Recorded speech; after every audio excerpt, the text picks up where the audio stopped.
Okay, this is the final video in our probability series. Lesson 4 is on counting techniques. Now there are several different counting techniques that we've talked about throughout this module.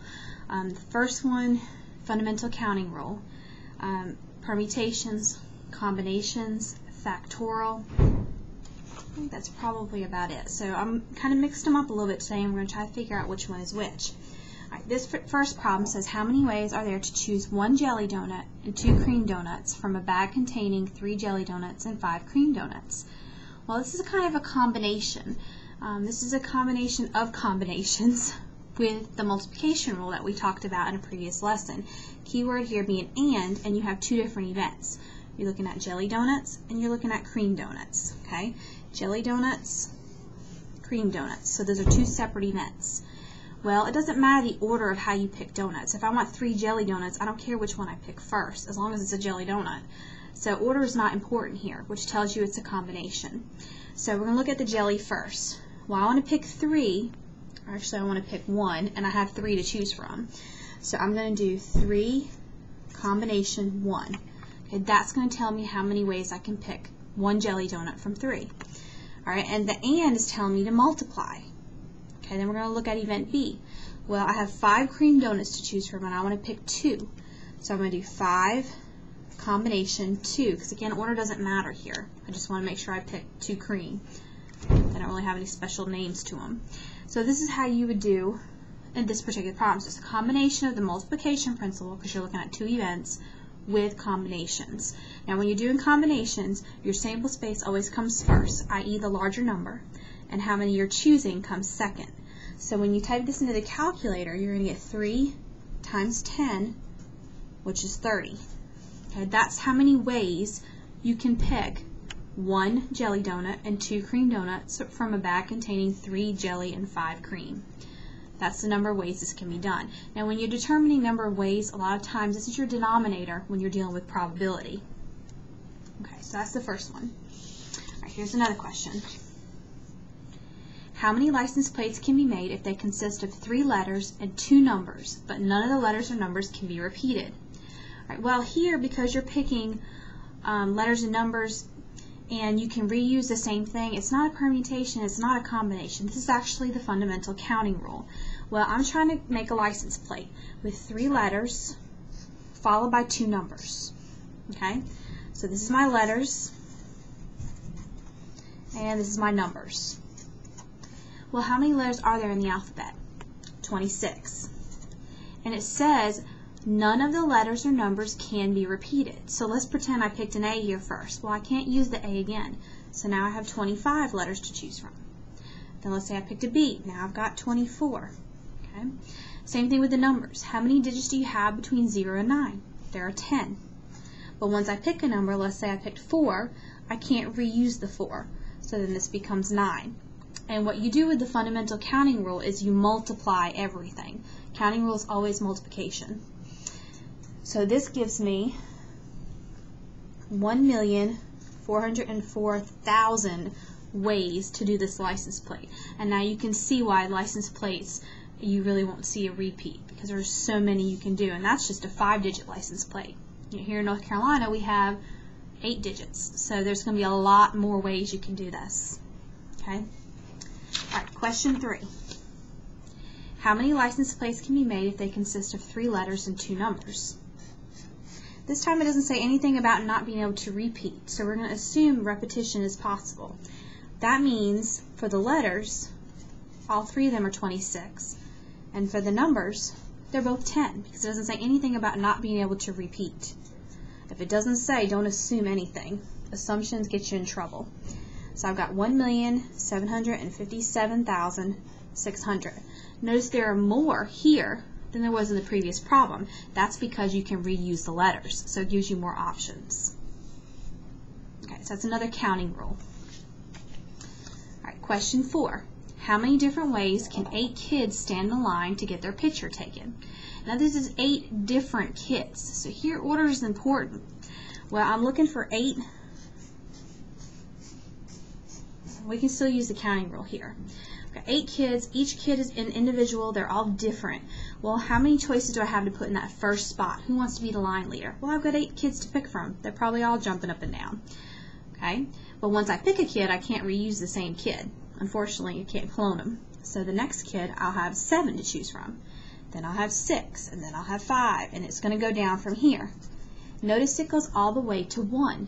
If that happens, not only is this the counting rule, but this is also called a factorial. So you can write this as 8 factorial. But that's only if you go all the way down to 1. If I had 8 kids and I wanted to put 5 in a line, and I'd stop it here, then I can't say that that's a factorial, because that's just the counting rule. It's also a permutation, which we'll talk about later. But if it goes from the number in your sample space all the way down to 1, you can use factorials. And 8 factorial is 40,320. So there's 40,320 different ways that I can arrange 8 kids in a line. Sounds like a lot. Trust me, you don't want to start trying to write these out. If you want to try, go right ahead. Alright, question 5. From a group of 7 finalists, how many ways can 3 individuals be selected for first, second, and third place? Alright, well, here we're doing something a little different. We've got 7 people to choose from. I'm only filling 3 spots, so it's not going to be a factorial. I'd have to fill 7 spots for it to do that. And here order is important. The reason why order is important is because the first person I pick is going to get first. So you're putting a label to it, which makes it important. So this is a permutation. You can do this 2 different ways. I can do 7, because that's my sample space, permutate, and I'm picking 3. Okay. This will also give you the same answer if I did the counting rule and I did 7, 6, 5. You will get the same exact answer here. And that's because permutations and the counting rule work the same way, as long as in the counting rule these numbers are decreasing. They have to be decreasing. So in other words, no repetitions. All right, when I do that, either method, doesn't matter which one you do, you're going to get 210 ways. So there's 210 ways to pick 3 individuals from 7 for first, second, and third place. Okay, that's the idea of a permutation. Question 6. And I know this one's hard to read, so I'm going to read it to you. What is the probability of randomly generating 16, this is 16, okay, digits and getting your MasterCard number? Here I'm talking about probability. This is the first time in this lesson that I've mentioned probability. And that's because we've been just looking at the number of ways, which is always your denominator. So I'm still going to look at that here. First thing I want to do is figure out the number of ways of generating 16 digits.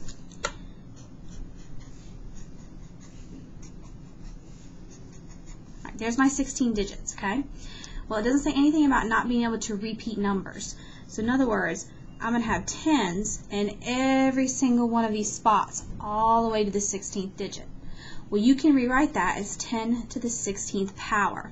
Huge, huge sample space. To be exact, I don't even know if your calculator will do it because it's so large. Nope. It's huge, okay? So when you're doing something like this, it's probably best to keep it in exponential form. Now, this is the number of ways. This is your denominator. If I want to know the probability of getting my MasterCard, well, my MasterCard is only 1 out of all of those ways. So the probability would be 1 out of 10 to the 16th power. Very, very small chance of randomly picking your MasterCard. In other words, if someone's claiming that they just, guessed your MasterCard, if they stole it, just guessed your number, then they're probably incorrect. Because what really happened is they probably found it on a credit card statement or something along those lines. Question 7, one more after this. Okay. When testing it for current in a cable with 5 color-coded wires, the author used a meter to test 2 wires at a time. Alright, so this is 5, that's how many he has, and he wants to test 2 at a time. How many different ways can he do this? Well, here order is not important. He's just picking 2 colors. If I pick a red and a blue, or a blue and a red, it doesn't matter. I'm still picking the same 2 colors. So order is not important here, which tells you it's a combination. So this is going to be 5, combination 2, which is 10 ways to do this. You could actually list these out if you wanted to. The sample space is small enough where you could get it done. And finally, question 8, another one that's hard to read. It says the starting 5 players of the Boston Celtics basketball team have agreed to make charity appearances tomorrow night. If you must send 3 to the United Way and the other 2 to the Heart Fund, how many different ways can you make the assignment? Well, because you're giving them an assignment and you're putting a label on them, order here is important. And it may not seem like that because you think, well, the first 3 are going to go to United Way, but what if I get picked 4th? Then that means I'm going to go to the Heart Fund and not the United Way. So order is important here. So what you want to look at, and it doesn't matter which one well, it does actually. You want to look at the larger sample first. So you want to pick 3 to go to United Way. Well, I've got 5 people to choose from, and since order is important, I'm going to do permutation 3. Once I pick those 3 players to go to the United Way, there's only one way to pick the other 2. It's whatever's left over. So there's no sense in doing anything else. There's only one way to do this once I pick the first 3. So this is 60 ways. And you don't even have to worry about the second situation, because as I said, once you pick the first 3 to go to the United Way, the other 2 have no choice. They have to go to the Heart Fund. So there's only one way to do that. Okay, I hope this clarified a little bit of your counting methods.